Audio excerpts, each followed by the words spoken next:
Sabaoth, Yahweh, Sabaoth, Yahweh, Sabaoth, Yahweh, Sabaoth, Yahweh,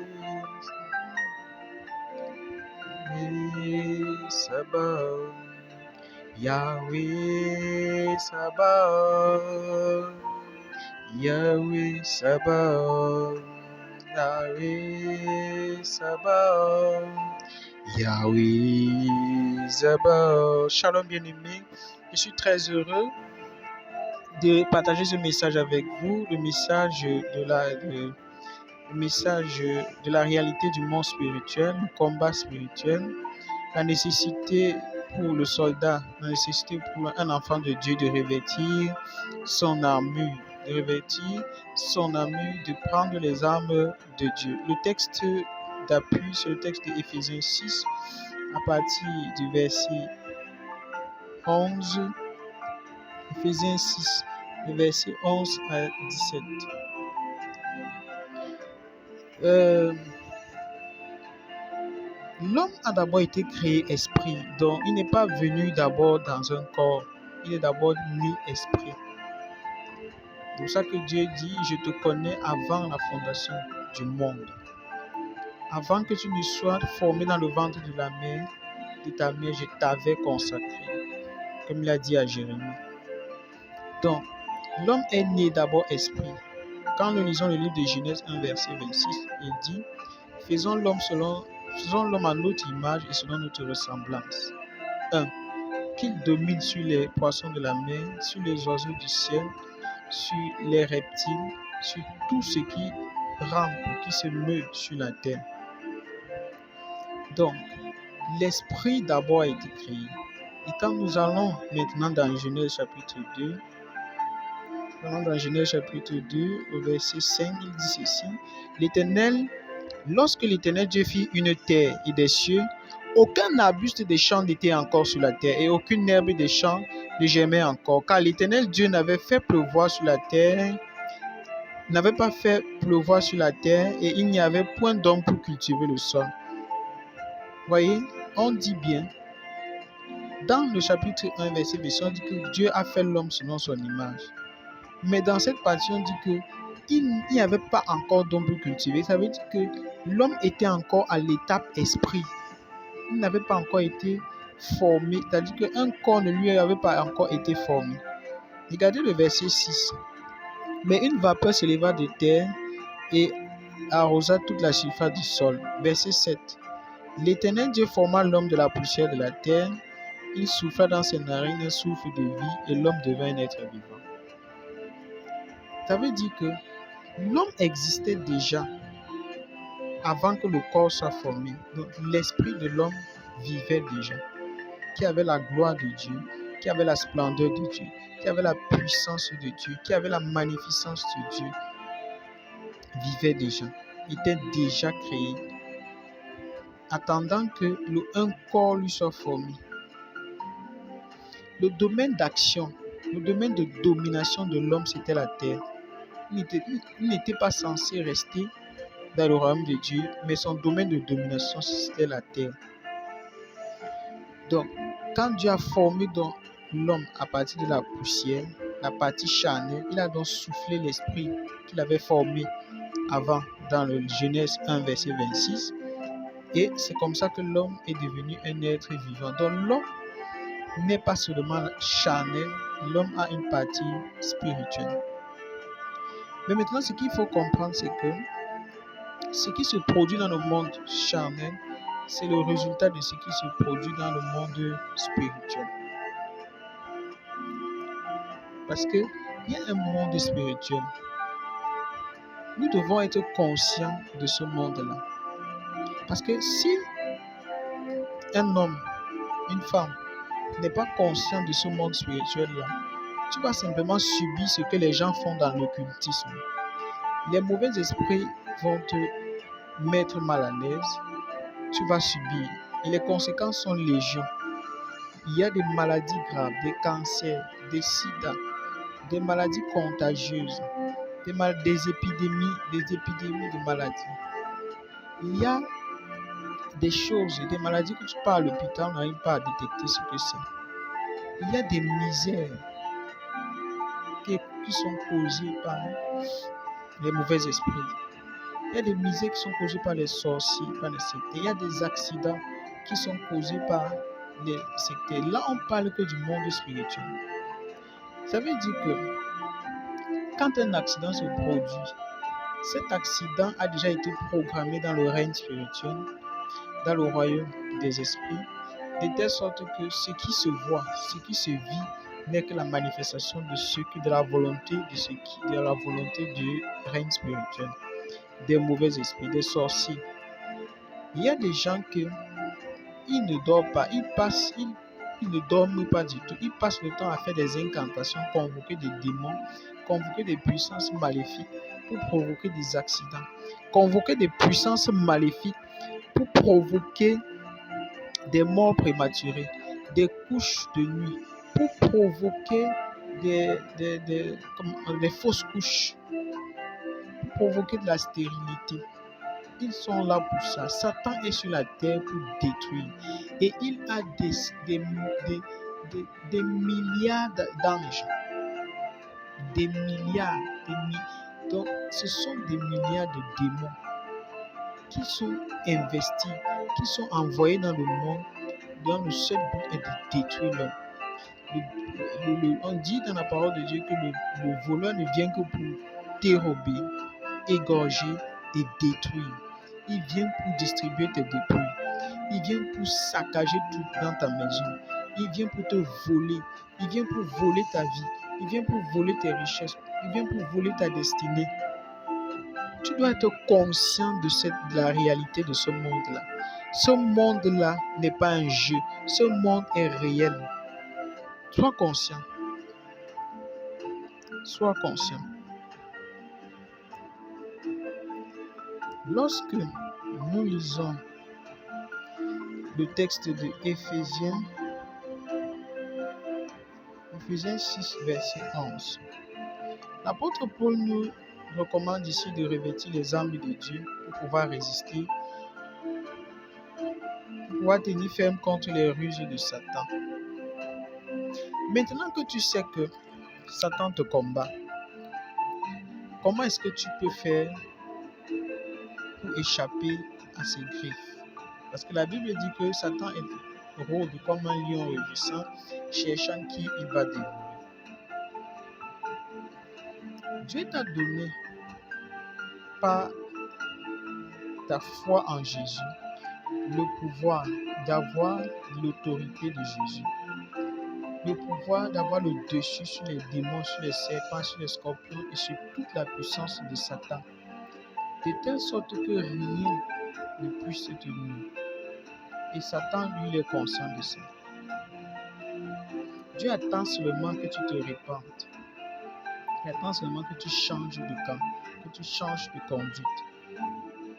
Et alors, tout cet héritage-là, toute cette puissance, cette autorité-là t'est donnée.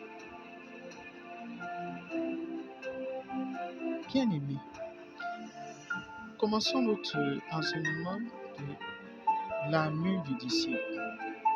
Dans le livre d'Éphésiens 6, verset 11 à 17, il est écrit ceci. Revêtez-vous de toutes les armes de Dieu afin de pouvoir tenir ferme face aux ruses du diable. Satan reconnaît en fait les hommes en tenue spirituelle, tout comme on reconnaît un homme en tenue dans le monde réel. Ça veut dire quoi? Quand tu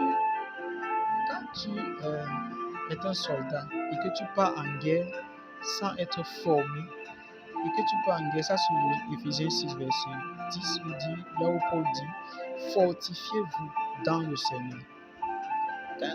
Avant qu'un soldat va en guerre, il doit d'abord être formé, il doit se préparer. Il doit se préparer.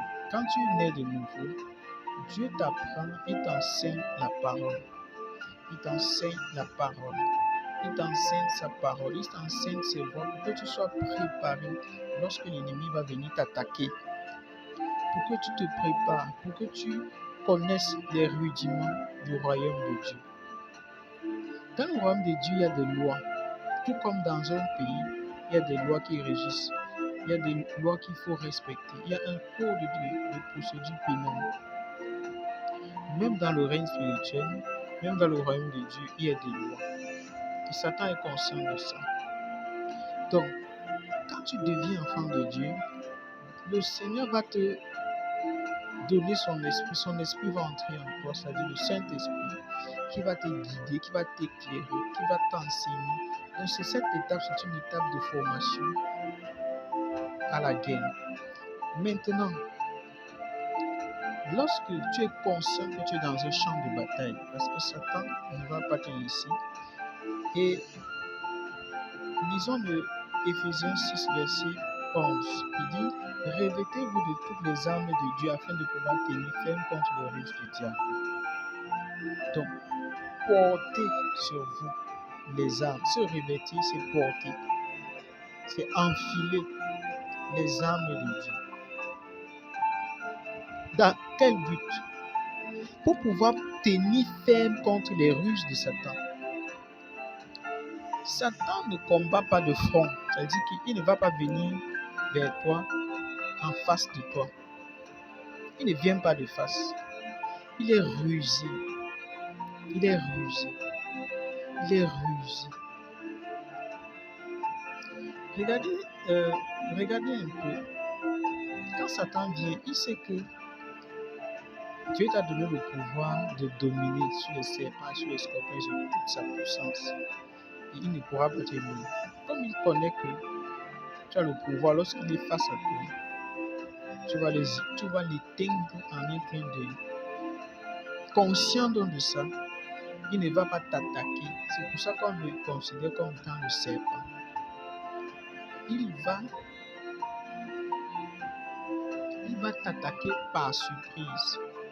Il va utiliser la ruse.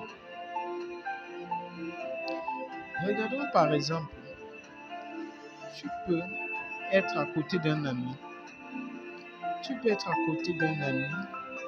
Quelqu'un peut entrer dans ta vie ayant pour seul but de te faire perdre ton travail, de te faire perdre tes privilèges.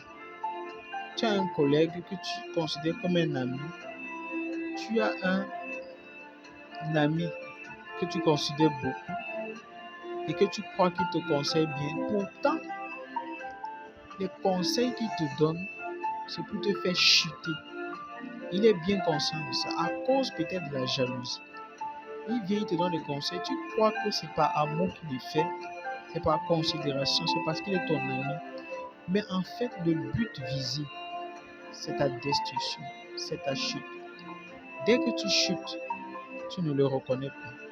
Dès que tu tombes, dès que tu chutes, tu perds ton emploi. Dès que ton entreprise chute, dès que tu perds les privilèges que tu avais, ce qui est curieux, c'est que cet ami te lâche. Parce que c'était ça le but. Le but, c'était de te détruire. Parce qu'il est jaloux de ta réussite. Parce qu'il est jaloux de ce que tu deviens. Il va utiliser la ruse. Et quand tu vas tomber, il va rire. Il ne sera pas là pour pleurer avec toi.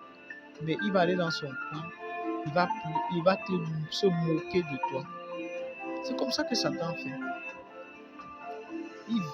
Il entre dans ta vie, il te pénètre, il utilise un homme qui va entrer dans ta vie, qui va faire comme s'il était ton ami. Ça peut être même une femme, une copine. Ça peut être une épouse, un mari. Elle va entrer dans ta vie, te faire, parfois t'offrir des cadeaux. Mais pourtant, son seul but, c'est de te détruire. Parce qu'il connaît, il voit tes privilèges, il voit comment tu avances, elle voit comment tu avances et elle ne veut pas te voir avancer. C'est ça son but. Elle a été mandatée pour ça. Le diable est rusé, d'où l'importance capitale de revêtir les armes de Dieu. Parce que seules les armes de Dieu peuvent te permettre d'affronter efficacement le diable et ses anges. Éphésiens 6, verset 12. Nous n'avons pas à lutter contre la chair et le sang, mais contre les dominations, les autorités, les princes de ce monde de ténèbres, contre les esprits méchants dans les lieux célestes. Comme je le disais tantôt, la guerre, ce n'est pas contre les hommes. Il ne s'agit pas de prendre un couteau pour aller poursuivre ton ennemi ou un matériel. Il ne s'agit pas d'attaquer tes ennemis avec les mains. Le combat n'est pas homme à homme, mais le combat, c'est la guerre des esprits. La guerre avec les mauvais esprits. L'homme, en fait, vit dans l'ignorance totale. Parfois, il fait preuve de méchanceté parce qu'il n'est pas conscient de ce que ça implique. Il n'est pas conscient de là où ça va le mener, des actions qu'il pose. Et alors, il se laisse facilement manipuler par Satan. Donc, nous luttons contre les dominations. Nous luttons contre les dominations. Une domination, c'est une autorité. Une domination, c'est une puissance. Une domination, c'est un pouvoir légal qu'une entité spirituelle, satanique, a sur un territoire, sur une famille, sur un ensemble de personnes. Donc, ils ont un pouvoir établi. Parce que les alliances que nous tissons par le péché, ou alors que nos parents ont tissé, que nous avons tissé par le biais de la sorcellerie et des choses malsaines, ont un impact sur nos vies. Il faut que ces divinités, ces sorciers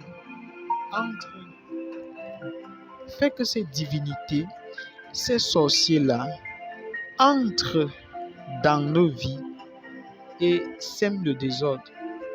Lorsque vous allez sacrifier quelque chose, sous prétexte que vous êtes en train de sacrifier un ancêtre, sous prétexte que vous êtes en train de sacrifier au Dieu de la science, sous prétexte que vous êtes en train de faire X ou Y pour pouvoir avoir les privilèges, vous êtes en train de sacrifier ça aux démons. Vous sacrifiez aux démons. Et quand vous sacrifiez ça, il y a des autorités spirituelles qui sont envoyées dans vos vies parce que vous avez demandé X, vous avez demandé Y, qui ont ce pouvoir, qui ont été délégués pour régner soit sur votre famille, soit sur votre village, soit sur une région donnée précise, soit sur un pays. Donc, ils ont un pouvoir légal à cause de vos fautes.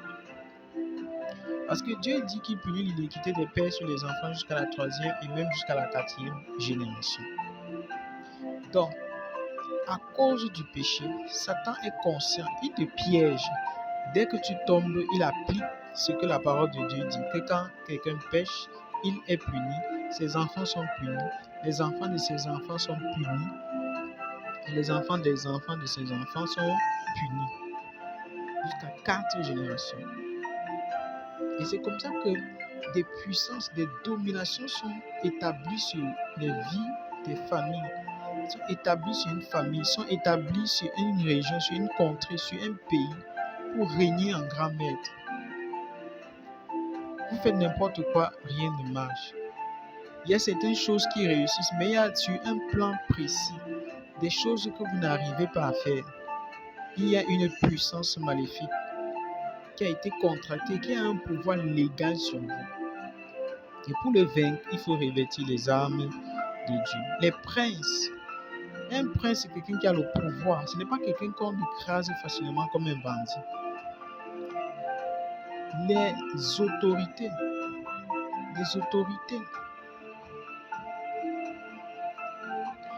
Éphésiens 6, verset 13. C'est pourquoi prenez toutes les armes de Dieu afin de pouvoir résister dans le mauvais jour et tenir ferme après avoir tout surmonté. Éphésiens 6, verset 14. Tenez donc ferme, ayez à vos rangs la vérité pour ceinture. La vérité est la ceinture. La vérité, c'est ce qui est conforme avec la pensée. C'est-à-dire que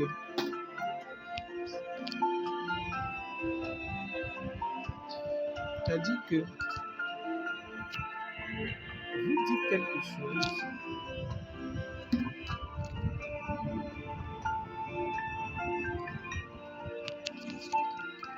Vous dites quelque chose et ce que vous dites est conforme à ce que vous pensez. Donc, dans ta pensée là, ce que tu penses ici, à l'intérieur là, ça va être conforme à ce qui sort de ta bouche. Ou alors ce que tu fais, c'est conforme à ce que tu dis. Là, c'est la vérité. La Bible dit, dans le livre de Jean 8, dans le livre de Jean 8, verset 32, je crois. Jean 8, verset 32 dit, vous connaîtrez la vérité et la vérité vous affranchira. La vérité va te rendre libre quand tu vas la connaître. Ça veut dire quoi? Quelle est la vérité sur ta vie? Qu'est-ce qui est le blocage? Quelle est la vérité qui doit t'affranchir? Quelle est cette vérité dont tu as besoin en ce moment? Cette vérité dont tu as besoin en ce moment, quelle est cette vérité? Cette vérité, quelle est cette vérité? Quelle est la vérité de Dieu pour toi, pour ta famille? Quelle est la vérité de Dieu pour tes affaires? Quelle est la vérité de Dieu pour ta santé, pour ta destinée? Quelle est la vérité de Dieu pour toi après la mort? Donc, tu n'as pas de ceinture lorsque tu ne connais pas ces vérités-là. Ça veut dire quoi? La vérité, ce n'est pas ce que toi tu penses. La vérité, ce n'est pas ce que toi tu dis, mais la vérité, c'est ce que Dieu dit. Et vivre dans la vérité, c'est passer du temps chaque fois à dire ce que Dieu a dit. Ne dis pas ce que tu vois de tes yeux. Ne dis pas ce que la réalité du monde te montre. Ne dis pas ce que les autres te disent. Mais dis ce que Dieu dit. Dieu dit qu'il t'a fait à son image et selon sa ressemblance. Le premier homme, Adam, a failli. Le premier homme, Adam, a failli. Mais Dieu a créé un second homme qui est Christ. Il a demandé que suivez son exemple. Ça veut dire que tu dois travailler à ce que Christ soit formé en toi. C'est ça ton image. L'image de Dieu, c'est Christ. Il faut donc que, comme tu as été fait à l'image de son ressemblance de Dieu, tu dois travailler à faire sortir l'image, à faire sortir Christ de toi. Et c'est ça, la formation.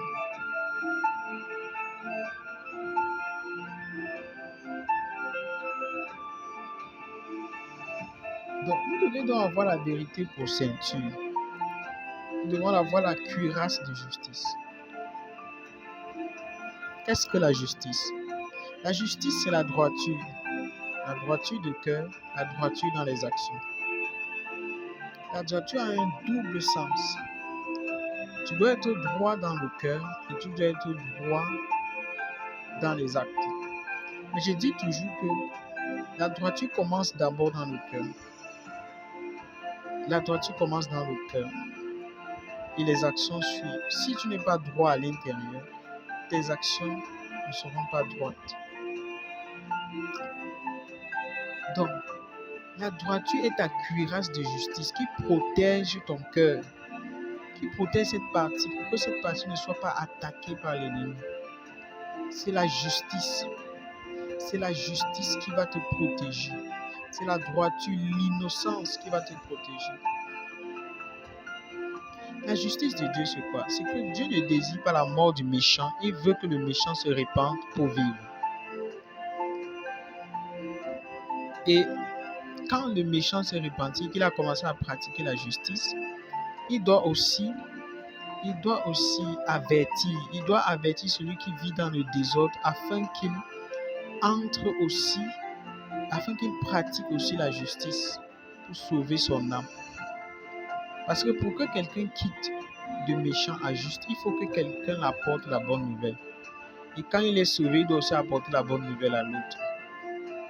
Pour que l'autre soit aussi sauvé. Donc la justice de Dieu, c'est que tous les hommes parviennent à la repentance et soient tous sauvés. Il ne veut pas qu'un seul homme se perde. Il veut que tous les hommes sur la terre soient sauvés. C'est ça la justice de Dieu. C'est ça la justice de Dieu. La justice de Dieu, c'est que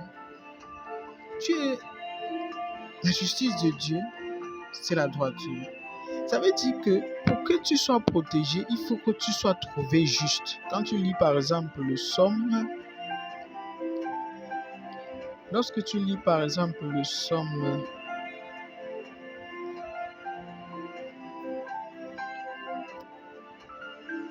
21, verset 21, que l'innocence et la droiture me protègent quand je mets en toi mon espérance. Quand tu espères en l'Éternel, quand tu te confies en lui, ça doit être motivé par l'innocence de ton cœur et par la droiture. Celui qui est innocent, c'est celui qui n'a pas de péché. Et la Bible dit que nous avons tous péché et nous sommes privés de la gloire de Dieu. Et qu'est-ce qui nous rend innocents? C'est le sang de Jésus. Le sang de Jésus seul t'a rendu innocent. Le sang de Jésus seul t'a innocenté. Ce n'est pas parce que tu as été droit, ce n'est pas parce que tu as été juste, ce n'est pas parce que tu as été pieux, ce n'est pas parce que tu as posé de bons actes, ce n'est pas parce que tu n'as pas péché que tu as été justifié, mais tu as été justifié à cause du sang de Jésus. Donc la justice, c'est d'abord le fait que tu as été justifié. Quelqu'un a payé le prix pour toi. Quelqu'un s'est présenté. Si tu n'as pas cette conscience de cette vérité-là, le diable va t'avoir. Tu ne pourras pas le tenir ferme, le tenir ferme face à l'ennemi. Parce qu'il est rusé. Il va utiliser ça pour te finir. Les mauvaises paroles, les paroles de condamnation pour te tuer. Il va d'abord t'entraîner dans le péché et après quand tu vas tomber, il va encore te condamner lui-même. Il va utiliser les paroles pour te condamner parce que son but c'est de te tuer. Son but ce n'est pas de faire la justice. Quand il fait ça, ce n'est pas pour rendre justice, mais c'est pour détruire, égorger, c'est pour tuer, c'est pour distribuer tes dépôts. Il n'a aucune bonne intention. Aucune. Donc que l'innocence et la droiture te protègent, c'est l'innocence et la droiture. Jésus-Christ t'a justifié. Jésus-Christ a dit, pour tous les péchés que celui-ci a commis, pour toutes les condamnations, voici je donne ma vie en remplacement. Donc, comment expliquer ça? Si par exemple on devait condamner quelqu'un pour 10 ans de prison pour un homicide involontaire, qu'est-ce que Jésus a fait? Jésus est venu dire, bon, pour l'homicide involontaire, lui n'est pas en prison, je prends sa place. Lui, il est parti. Lui, il est parti. Lui, il est parti en prison pour toi. Il est parti en prison à cause de toi. Mais est-ce que tu étais juste? Non. Donc comprendre, mais est-ce qu'on va encore te poursuivre? Non, on ne va pas te poursuivre. Tu n'es pas justifié parce que tu as posé les bons actes. Tu n'es pas justifié parce que tu as posé les bons actes. Tu n'es pas justifié parce que tu as posé les bons actes. Tu n'es pas justifié parce que tu as été juste, parce que tu as aidé les orphelins. Tu n'es pas justifié parce que tu ne mens pas, parce que tu ne voles pas. Tu n'es pas justifié parce que tu ne commets pas des péchés abominables. Mais tu es justifié parce que quelqu'un a décidé de payer le prix à ta place. Donc, Satan ne doit plus t'entraîner dans un certain style de pensée, le rejet, la culpabilité. Il y a des gens qui refusent d'aller à l'église parce qu'ils se disent que leurs péchés sont tellement beaucoup que s'ils arrivent à l'église, on ne peut même pas les laisser entrer. Et par conséquent, ils préfèrent ne plus faire aucun effort parce qu'ils connaissent que ça parle assez grave. C'est faux. Parce que Dieu dit que si ton péché est noir comme le cramoisi, je le rendrai plus blanc que la neige. Si tu as tellement versé du sang et que c'est plus rouge que la pourpre, je le rendrai pur comme de la laine pure. Il n'y a aucun péché que Dieu ne puisse pardonner. La Bible dit que Dieu prend plaisir. Il trouve son plaisir dans... Il prend plaisir à la miséricorde. Il prend plaisir à la miséricorde. Donc, il trouve son plaisir en exerçant la miséricorde. Dieu aime pardonner. Dieu aime pardonner. Dieu aime avoir compassion. Donc, tu dois t'approcher du trône de Dieu avec assurance. Tu dois t'approcher du trône de Dieu parce que Jésus a fait la paix. Jésus est venu établir la paix entre toi et ton Créateur. Il n'y a plus aucune condamnation pour celui ou celle qui est en Jésus-Christ. Aucune condamnation. Donc, aucune parole négative. Tu seras dernier. Tu ne vas jamais réussir. Tu es toujours seul. Parole de rejet. Aucune parole négative. Aucune parole négative qui sonne dans ta tête ne pourra avoir un impact sur toi à cause de ce que le sang de Jésus t'a innocenté. Satan n'a plus rien à réclamer. Personne n'a plus rien à réclamer de toi. Tu es juste. Ce n'est pas parce que... Et même si tu as posé un acte qui n'est pas bon, ça ne fait pas de toi un injuste. Ça ne fait pas, je te dis bien, ça ne fait pas de toi un injuste. Ce qui fait de toi un juste, c'est le sang de Jésus. C'est la foi en ce sacrifice qui fait de toi une personne innocente. Maintenant, la droiture, la justice, c'est le fait de vivre maintenant de manière pieuse et de pratiquer la droiture. Ayant été sauvé, tu dois maintenant pratiquer la droiture. Pratiquer la droiture. Pratiquer la droiture. Pratiquer la droiture.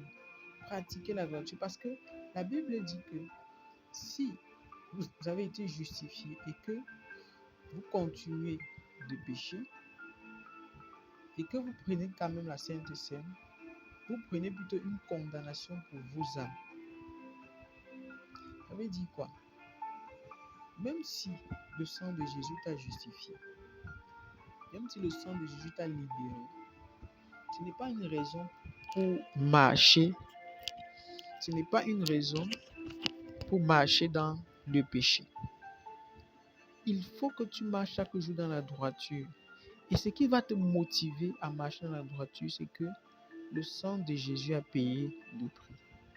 Tu ne marches pas dans la droiture parce que tu veux être droit. Tu ne marches pas dans la droiture parce que tu veux être juste. Non. Tu marches dans la droiture parce que tu es droit.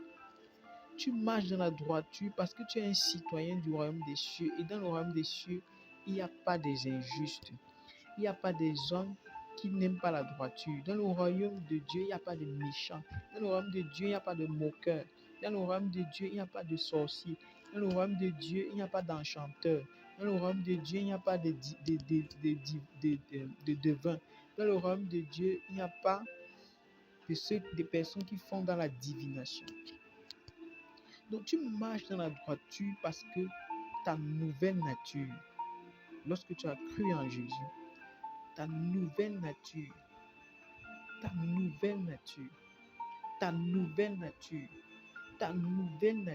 c'est la justice et la droiture. Tu ne marches pas dans la droiture parce que tu es injuste, parce que tu veux que un jour l'Éternel t'accepte. En voyant tes œuvres, il voit que tu as agi dans la... Non. Tu agis dans la droiture parce que c'est ta nouvelle nature. Parce que c'est ta nature intérieure. C'est en fait ce que tu es. C'est ce que tu es. Ce n'est pas quelque chose que tu dois devenir. C'est ce que tu es. C'est une nature qui est à l'intérieur de toi. Et à toi de faire sortir. C'est pour ça qu'on dit faire sortir l'image, c'est-à-dire Christ. Nous avons aussi le bouclier de la foi, les chaussures de sécurité, qui est le zèle. Les chaussures de sécurité te permettent de te protéger contre l'état du terrain dans lequel tu te trouves. Parfois, il arrive que le soldat marche dans l'eau. Il arrive que Low battery, please charge. Il arrive parfois que le soldat marche dans l'eau. Il arrive parfois que le soldat marche sur les endroits épineux, donc il peut être blessé. Il arrive parfois que le soldat marche sur les endroits où il y a les serpents et sur les scorpions. Il faut une chaussure de sécurité pour pouvoir marcher sur les serpents, sur les scorpions et sur les endroits rugueux. Bon. Maintenant, spirituellement parlant, cette chaussure-là ne vient à toi. Cette chaussure-là ne vient à toi que lorsque tu vas commencer, que lorsque tu vas avoir le zèle pour l'évangile.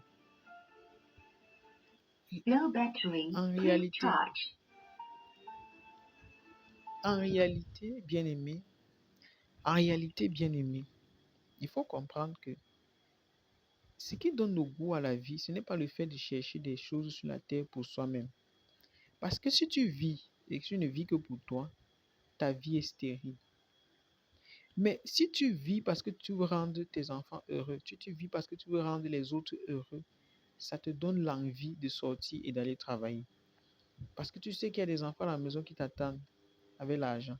Ils doivent aller à l'école, ils doivent manger, ils doivent se vêtir, ils doivent se soigner.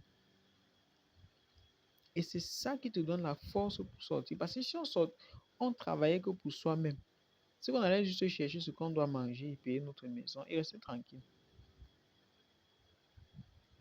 Si on travaille, c'est parce qu'on veut satisfaire notre foyer, on veut satisfaire nos enfants, on veut satisfaire nos femmes, on veut satisfaire nos époux, on veut satisfaire nos enfants.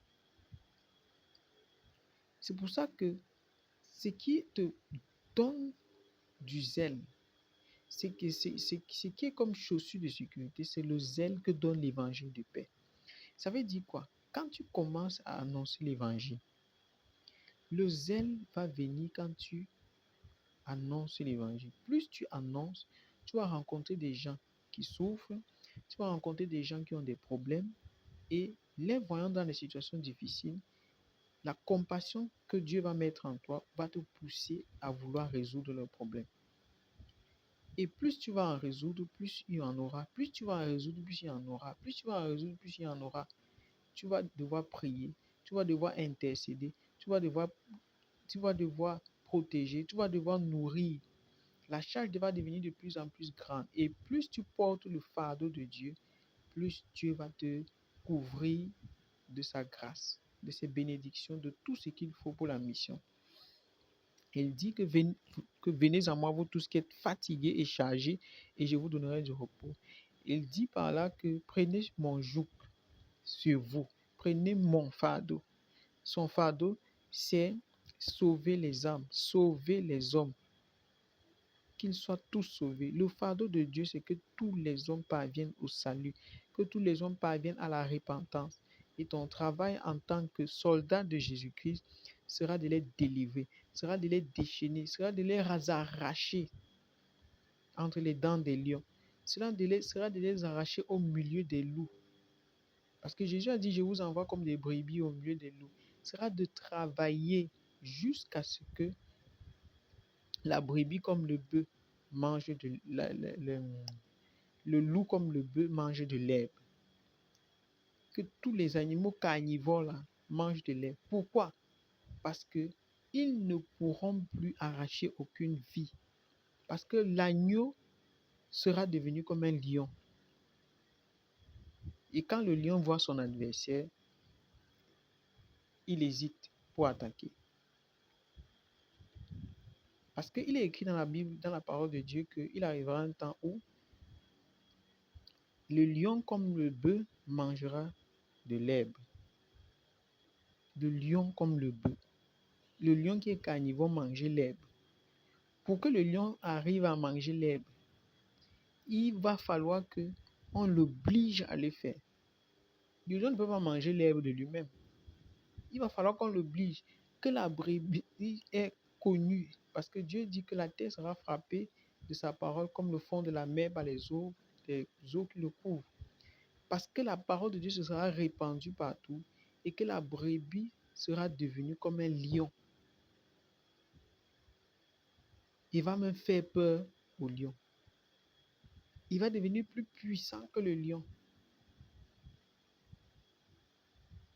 Ce qui va faire que le lion n'aura d'autre choix que de manger l'herbe. En fait, Dieu nous demande de dominer. Il dit, faisons l'homme à notre image et selon notre ressemblance, qu'il domine. Ton travail, c'est de dominer. Dominer, d'avoir le dessus. Il t'a dit, je t'ai donné le pouvoir. C'est à toi d'arracher, de manifester, de vivre ce pouvoir, d'amener, de matérialiser, d'amener à manifestation ce pouvoir. Bien-aimé, les chaussures de sécurité sont données donc par l'évangile. L'évangile, les chaussures de sécurité sont données par le zèle. Donc, les chaussures de sécurité viennent du zèle. Et le zèle, c'est l'évangile. Donc, plus tu annonces l'évangile, plus tu es challengé, plus tu as la volonté d'aller plus loin. Nous avons maintenant le bouclier de la foi par-dessus tout. Le bouclier de la foi te protège, le casque couvre, peut jouer le rôle de casque, peut jouer le rôle de cuirasse, peut jouer le rôle de chaussure, même de sécurité. Parce que le bouclier te protège et la tête, et le ventre, et les pieds. Et c'est avec la foi qu'on va éteindre tous les traits enflammés. Quand on dit traits enflammés, c'est comme les traits empoisonnés. C'est-à-dire que quand ça va arriver dans le corps, ça va te tuer une fois. Quand les flécheurs veulent envoyer les flèches pour tuer, ils n'envoient pas les flèches tout court. Ils envoient les flèches empoisonnées de telle sorte que dès comme ça te prend là, le poison s'infiltre directement dans ton corps et tu meurs rapidement. Parce que sinon, tu vas te relever. On peut te percer avec une flèche. Et si cette flèche n'est pas empoisonnée, tu peux toujours vivre. Mais quand cette flèche est empoisonnée, tu vas mourir. Donc, Satan envoie des flèches. Et le but de ces flèches-là, c'est tuer. Quand Satan t'envoie des missiles, c'est-à-dire des paroles blessantes, quand des gens vont te dire des paroles, quand des gens vont t'avancer des paroles, pour que ces paroles-là ne te percent pas, ne te pénètrent pas et ne te tuent pas, il va falloir que tu sois quelqu'un qui ait la foi, que tu sois rempli de foi. Or, la Bible dit que la foi vient de ce qu'on entend et ce qu'on entend vient de la parole de Dieu. Pour que tu aies la foi, il va falloir que tu entendes constamment la voix de Dieu. Pour entendre la voix de Dieu, il faut prier. Pour entendre la voix de Dieu, il faut méditer sa parole chaque jour au quotidien.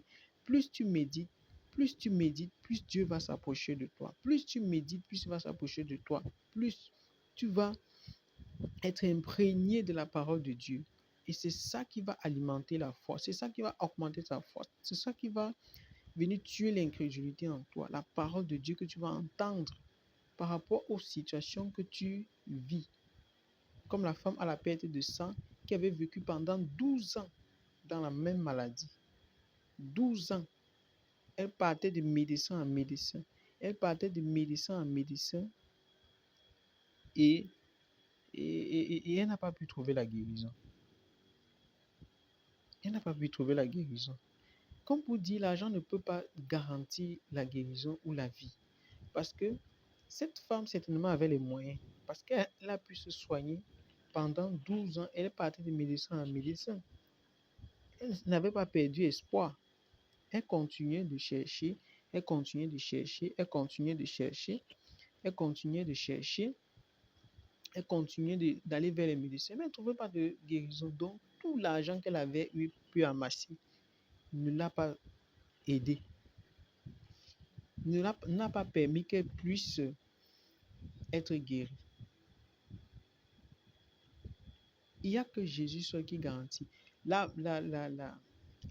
L'argent peut te procurer peut-être la guérison un moment, mais la seule personne qui guérit, qui garantit la guérison, c'est Jésus.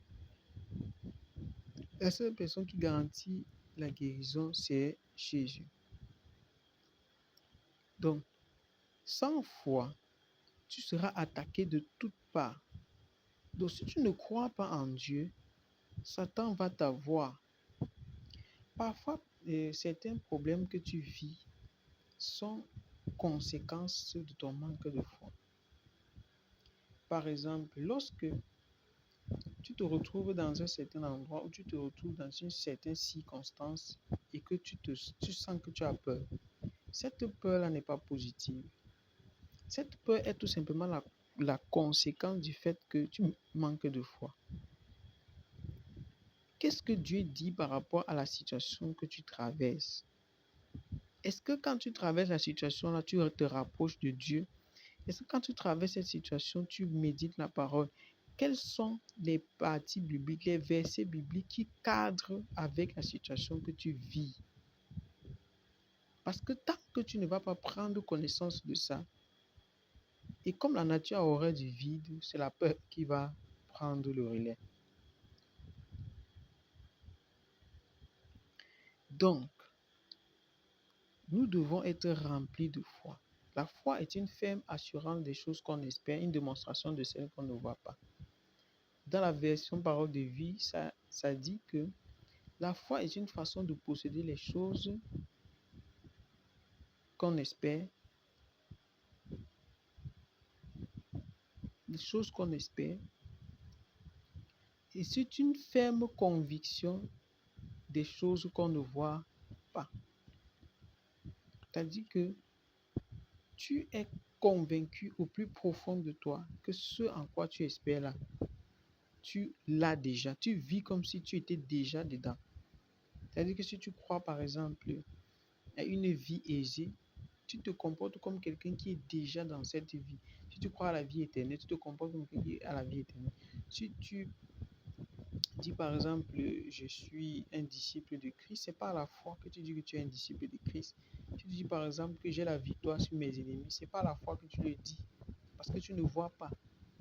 C'est pas à la foi que tu le dis. Et tu vis comme ayant la victoire. Et quand Satan voit ce genre de foi, il va fuir. Il va s'éloigner parce qu'il sait que partout où tu vas passer, Dieu sera avec toi. Et il a peur de Dieu. Il n'y a que Dieu qui éloigne Satan. Donc ne pense pas que c'est des efforts personnels qui vont l'éloigner. Jamais de la vie. Ce qui va l'éloigner, c'est Dieu. Et ce qui va faire venir Dieu dans ta vie, c'est sa parole. Ce qui fait venir Dieu dans ta vie, c'est ce que lui l'a dit. C'est ça qui garantit que le fait qu'il t'accompagne dans la situation que tu traverses. Maintenant, l'épée de l'esprit qui est la parole de Dieu. Jésus a dit prier sans cesse. Prier sans cesse. C'est un combat de parole, parole contre parole. Pour combattre, le combat spirituel, c'est parole, parole, parole contre parole. Et pour prononcer ces paroles-là, c'est dans la prière. Père, au nom de Jésus, mes ennemis m'environnent en grand nombre. Je les taille en pièces.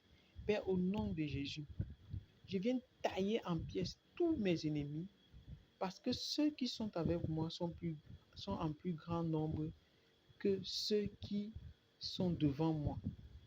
Parce que la Bible dit que les anges de Dieu sont en plus grand nombre. Il y a des chars de feu. L'ennemi n'a que des chars simples, mais les anges de Dieu sont avec moi, avec des chars de feu. Donc tu dois avoir la conscience, tu dois être conscient tout le temps que Dieu t'accompagne, même si tu ne le vois pas. L'armée de Dieu comment dire, qui fait ton cortège, l'armée de Dieu qui te protège, qui combat pour toi, les soldats de Dieu sont en plus grand nombre que les ennemis qui sont devant toi. Donc, en fait, ce qui te terrasse, c'est la peur. Ce qui te détruit, c'est la peur. Sois tout simplement conscient de qui tu es, conscient de ce que Dieu dit. Donc, ta vie doit refléter ce que Dieu dit de toi, Dieu dit sur toi, la vérité de Dieu dans ta vie. Quelle est la vérité de Dieu dans ta vie? C'est ça que tu dois dire chaque jour au quotidien. La parole de Dieu est vivante et efficace, plus tranchante qu'une épée quelconque à deux tranchants, pénétrant jusqu'à partager âme et esprit, jointure et moelle, elle juge les pensées et les sentiments du cœur. La parole a le pouvoir d'éloigner toute accusation dans ta vie. Vous voyez, cette femme qui avait été surprise en flagrant délit d'adultère, dans le livre de Jean 8, verset 3 à 11 à 12. Jean 8, verset 3 à 12. Cette femme qui avait été surprise en flagrant délit d'adultère, les gens qui l'ont attrapée en adultère sont venus devant Jésus et dit que Moïse a dit que nous devons lapider toutes les femmes qui ont commis l'adultère. Et elle-même, elle a été prise en flagrant délit. Il demande à Jésus que toi, tu dis, que dis-tu? Toi, tu dis quoi par rapport à cette situation? Jésus ne les a pas répondu. Et après, il ne les a pas répondu premièrement. Et après, quand il les a répondu, comme ils ont insisté, il a dit que celui de vous qui est sans péché jette le premier la pierre contre cette femme. Accusés donc par leur conscience, chacun est parti un à un. Donc en fait, il y avait une accusation. Il y avait toute une foule d'accusations. Donc Satan a utilisé les hommes pour accuser cette femme. Certainement, elle était coupable, c'est vrai. Mais Dieu ne désire pas la mort du méchant. Il est venu pour sauver les perdus. Il a dit, quand il a dit comme ça, tout le monde est parti. Il n'a pas eu besoin de mener une guerre avec les armes pour chasser les hommes là. Parce que le but de Jésus était de sauver la femme là. Il n'a pas eu besoin de faire la guerre avec eux. Mais il a fait une guerre physique, mais il a fait la guerre spirituelle. Il a parlé à leur esprit. À l'esprit qui se cache derrière leurs pensées. Parce que la parole de Dieu juge les sentiments du cœur. La parole de Dieu juge les pensées du cœur. Ils ont été jugés. Le jugement de Dieu est tombé dans leur cœur. Satan a peur des jugements de Dieu. Satan craint les jugements de Dieu. Satan craint les jugements de Dieu. Ils sont partis un à un. Donc, tu dois connaître la parole de Dieu pour que tu gagnes spirituellement. Parce que l'épée, c'est pour tuer l'ennemi, pour terrasser l'ennemi, pour combattre l'ennemi. C'est la parole de Dieu. Si tu n'as pas la parole de Dieu à l'intérieur de toi, c'est pas comme si à chaque fois qu'il y aura un problème, tu vas aller ouvrir ta Bible pour lire. Non. Il y aura des situations où tu n'auras même pas la possibilité d'ouvrir ta Bible. Il faut que ce soit imprégné en toi. Il faut que ce soit inscrit dans ton esprit, dans ton âme, dans ton cœur. Que quand la situation va arriver, tu vas utiliser cette parole pour te défendre. Tu vas utiliser cette parole pour combattre l'ennemi qui t'attaque. C'est de ça qu'on parle. Il dit aussi dans le verset, toujours dans notre livre d'Éphésiens, faites en tout temps des prières. Faites en tout temps des prières. Verset 18. Faites en tout temps des prières. Bon, on n'a pas parlé du casque du salut. Celui qui est en Christ doit être conscient qu'il est sauvé. C'est le sang de Jésus qui t'a sauvé. Ce n'est pas tes œuvres. Tu dois être conscient que le sang de Jésus t'a déjà sauvé. Et quand tu es conscient de ça, tu as le casque du salut. Maintenant, il dit, verset 18, faites en tout temps par l'Esprit toutes sortes de prières et de supplications. Veillez à cela avec une entière persévérance et priez pour tous les saints. Donc, on doit faire en tout temps toutes sortes de prières et de supplications. Les supplications, c'est envers Dieu. Les prières, c'est envers Dieu. On prie Dieu pour que Dieu vienne combattre pour nous, pour qu'il soit avec nous. Parce que ce n'est pas toi qui vas combattre. Spirituellement parlant, ce n'est pas toi qui combats, c'est Dieu qui envoie ses anges pour combattre. C'est la raison pour laquelle il faut prier le Père pour qu'il combatte pour nous.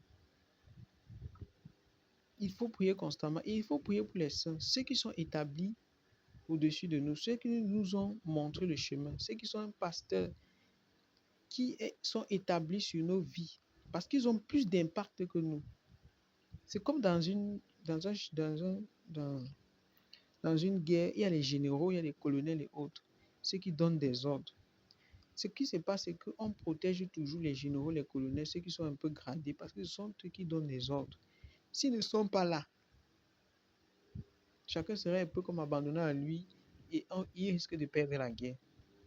C'est la raison pour laquelle on les protège toujours. Quand il dit prier pour tous les saints, c'est prier pour que Dieu continue de les garder, Dieu continue de leur donner la sagesse, pour qu'ils continuent de faire le travail pour lequel Dieu les a appelés. Ils sont établis sur toi, ce sont tes guides, ils ont plus d'impact spirituellement que toi. Donc, priez pour tous les saints. Donc, bien-aimé, ayant entendu ce message, tu dois être conscient de la réalité du monde spirituel et revêtir l'armure de Dieu. Décide aujourd'hui de ne plus subir, mais d'être un acteur. Et c'est comme ça que la destinée, la réalité, le rêve que tu as toujours voulu être va se réaliser dans le nom de Jésus. Merci, soyez bénis au nom de Jésus. Amen.